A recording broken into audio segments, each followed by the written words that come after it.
Welcome to the decency codified marketing. मेरा नाम सैयद मोहम्मद फरहान कादिर है और आज मैं आपको बताऊंगा कि मैं पाइथन की एक प्लेलिस्ट बना रहा हूं और बना चुका हूं तो नहीं कह सकता कि क्योंकि वो इन प्रोग्रेस है।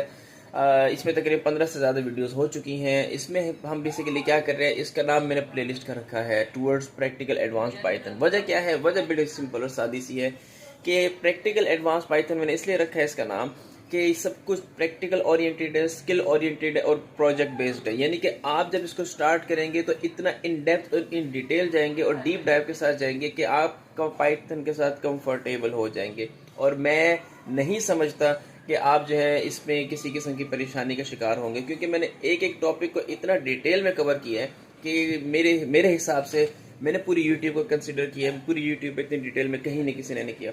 यानी कि आप सिर्फ ये अंदाज़ा लगा लें कि स्ट्रिंग्स के ऊपर मैंने 7 लेक्चर्स बनाए। तो मेरी लिस्ट को प्लेलिस्ट को फॉलो करें। जज़ाकल्लाह।